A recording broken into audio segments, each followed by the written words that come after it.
There are a number of urban wetlands or oxbows around Penticton, and a group called the Friends of the Oxbows is working to preserve these pockets of habitat so the native creatures will flourish here once again.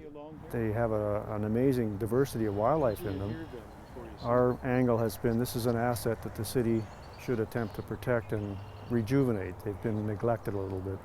One initial step is to find out who lives here now, so a monthly inventory of species is being conducted with the help of the South Okanagan Naturalist Club. Finch there, 2 of them. Which are they?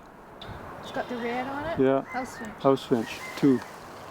Through that there's a log that there's a duck standing on. Yes, yeah, that was the one I was looking, yes. Yeah. So I'll put 1 pair and 2 drakes. I just have always enjoyed nature, and I just thoroughly enjoy learning so much about birds.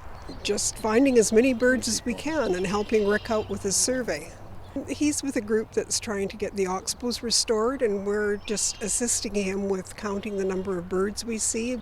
As this group moves from one oxbow to the next, they see quite a difference in water depths and sediment levels. I've never seen it this low.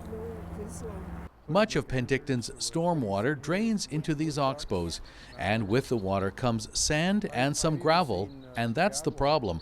Over time, these open waters have been filling in. The stormwater's got to go somewhere, but we think they have a high biodiversity value as well, and the 2 things are compatible provided that we do some management on them. The impact of the sediment is very evident. We've been able to convince the city that they should put a silt interceptor in the main, which they did last November. We think that this particular main probably drains half of Penticton stormwater-wise, so there's a lot of potential sediment coming in here. With the interceptor, we hope that that will be vastly reduced. The next step is to get some of this cleaned out so we have more open water. It's not very productive the way it is now. There's surprisingly little amount of data available for these oxbows. I mean, obviously they have bird life, but nobody has ever inventoried that to our knowledge. So what we've been able to get the club to do is some before and after surveys. Right now we're in the before phase, before we get it dredged out and cleaned up here.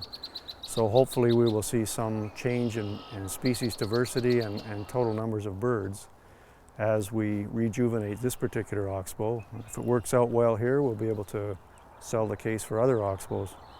There's a tremendous diversity of birds here, right in the heart of the city.